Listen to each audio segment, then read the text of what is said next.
and that's Jalen Tolbert, wide receiver for the Dallas Cowboys. I mean, for starters, he's only 25 years old. But I think he's kind of sneaked his way into being a dependable wide receiver too for Dallas.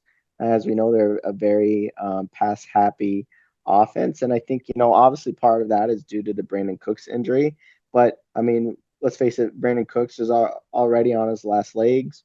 What was news to me is I didn't realize that Tolbert was already on a 4-year deal, 4-year contract deal with Dallas. So I think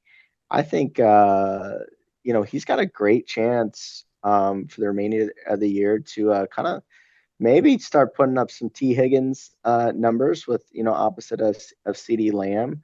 I mean, as I said, he's definitely going to be under contract through 2025, so he may lock in this wide receiver role this year, and then in 2026 he could possibly get a nice free agent contract in 2026. So I mean, there is a world where he could be a pretty decent focal point in another offense down the road, even if it's not Dallas. So I think he's young enough. I think he's shown he's definitely talented. He's impressed Dallas enough to give him a 4-year contract. I mean, it's cheap, so I mean they'd be dumb not to hold on to him and use him for these next few years anyway. So Jalen Tolbert, I mean, like I said, I've talked myself into liking him.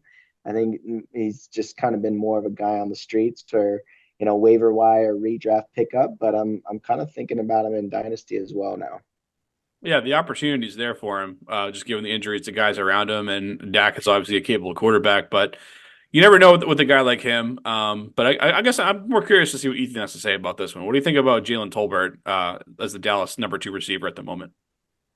So I kind of like buying Jalen Tolbert as a piece almost for 2024 because I do think he's going to have a ton of opportunity in the Dallas Cowboys offense. I don't think Brandon Cooks is ever going to come back and be the wide receiver 2 for this team. I think it's Tolbert's job to lose. And with all the focus on CD Lamb, Dallas needs a receiver to step up. I mean, obviously Ferguson does his thing, but they need another receiver to step up. And you saw last game where he scored, I believe, a little over 18 fantasy points. Tolbert can be that guy. I think he always offers a ton of upside week to week, being the number 2 option. Number 3 behind Lamb and Ferguson. But Jalen Tolbert, he got a lot of hype in the offseason and through camp. He's only in his second year. He's a young player. So I do think with this added opportunity, he should get better week to week.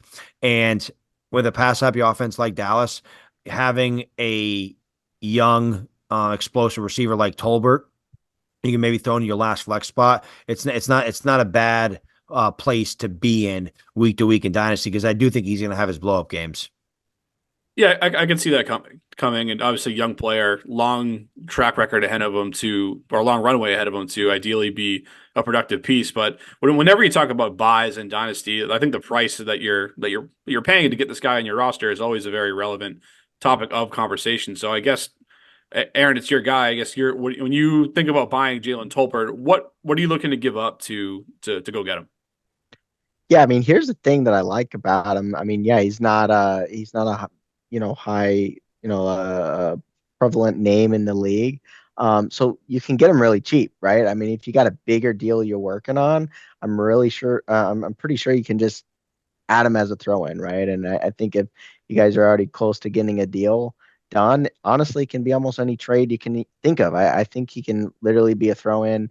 And the great thing about him is, if he starts to produce even more, yeah, you can sell high on him later. So, honestly, like, I mean, I think you name it. Like, I think you could just throw him into a, multi-person trade and just sneak him in there.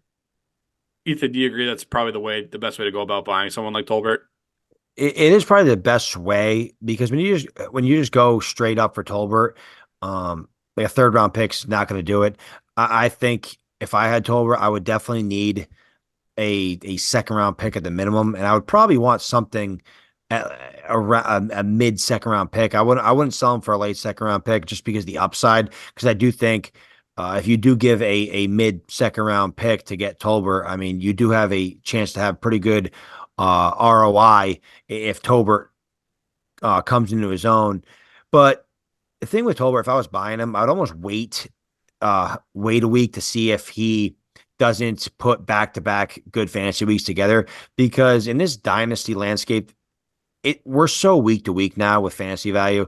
I mean, fantasy, a player blows up, they're worth multiple first, they're worth, and then next week they have a dud week. Okay, now I'm only paying like a second. It's just insane, the volatility of player value week to week in dynasty right now. Players just don't hold their value like they used to.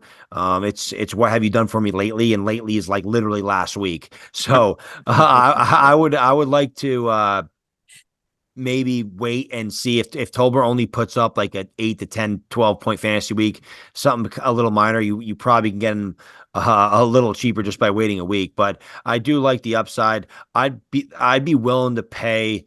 I'd be willing to pay probably, I mean, easily a third, a projected late second. It would definitely have to be a late second just to get a shot in the upside of the Dallas Cowboys wide receiver 2 now and potentially into the future. That was exactly the price point at the end there that you mentioned that you landed on. The late second or multiple thirds route would be something that I'd be willing to do for Tolbert. Anything more than that, I'm going to be out on him. I'll hold my mid or certainly early second round pick to see Yep. if I can. I think I can do a little bit better than someone like Tolbert if I'm going to spend that high. But yeah, he's someone I have mild interest in on the form of late second or multiple thirds. And Ethan's point about the dynasty landscape being so much more, what have you done for me lately? Is a great point. And it actually creates. I love it personally because it creates buying opportunities and selling opportunities as well for different players. So if you're a savvy manager who's paying attention, it's really to your advantage if your league is operating in that manner. And